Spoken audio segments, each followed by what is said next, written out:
இந்த மாதிரியான ஒரு நிகழ்வு நடக்கும்போது எல்லாரையும் பார்க்காமையும் இருக்க முடியாது. நேரில் ஒரு நன்றி சொல்லணும் அப்படின்னு தோணுச்சு. ஒரு அரை மணி நேரம் 3/4 மணி நேரத்தில் முடிவு பண்ண ஒரு முடிவு இது. ஒரு 2 வருஷத்துக்கு முன்னாடி சமீபமாக இந்த படமே அவ்வளோ சட்டுன்னு முடிவு பண்ணது கிடையாது. அன்னைக்கு எல்லாமே சரியாக இருந்த மாதிரி இருந்துச்சு. இது முழுக்க முழுக்க ஆர்ஜே பாலாஜி அவரோட விஷன் தான். அது சொல்லும் போதே இந்த தியேட்டரில் வேறு மாதிரி இருக்கும் அப்படிங்கிற நம்பிக்கை இருந்துச்சு. பட் நம்பிக்கை வச்சு தான் எல்லா படமும் பண்ணுறோம். பட் முதல் நாளில் இருந்தே முதல்ல முடிவு பண்ண அந்த மீட்டிங்கில் இருந்தே எல்லாமே சரியாக போச்சு. அதுக்கு ஒரு துணையாக இருந்தது ட்ரீம் வாரியர்ஸ் பிரகாஷ் அண்ட் பிரபு.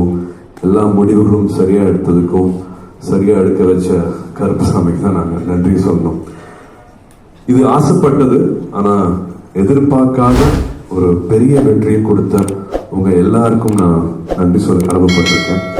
கருப்பு படம் டீம் அண்ட் க்ரூ எல்லார் சார்பாகவும் உங்களுக்கு நன்றி சொல்ல கடமைப்பட்டிருக்கேன். இந்த மாதிரியான ஒரு ரியாக்ஷன் தியேட்டரில் நான் சமீபத்தில் நான் பார்த்ததே இல்லை. பெரிய ஒரு அன்பு கிடைச்சிருக்கு இந்த படத்துக்கு. ஒரு காட்ஸ் ஹேண்ட் இந்த படத்தில் இருக்குது அப்படிங்கிறதான் நாங்கள் எல்லாருமே உணர்கிறோம்.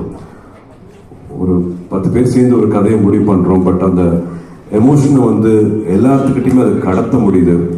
எல்லாத்தையுமே தமிழ்நாட்டில் மட்டும் இல்லை, கேரளாவில் சரி, ஆந்திராவில் சரி, அயர்லாண்டில், நியூசிலாண்டில், ஆஸ்திரேலியாவில், யூகேல, யூஎஸ்ல, துபாயில் எல்லா இடத்துலையுமே இதே ரியாக்ஷன் கிடைக்கிறதுங்கும் போது ஒரு நல்ல இடத்துல இருக்கும். இந்த தொழில் பண்ணுறது பிடிச்சிருக்கு அப்படிங்கிற மாதிரி மறுபடியும் சொல்ல தோணுது.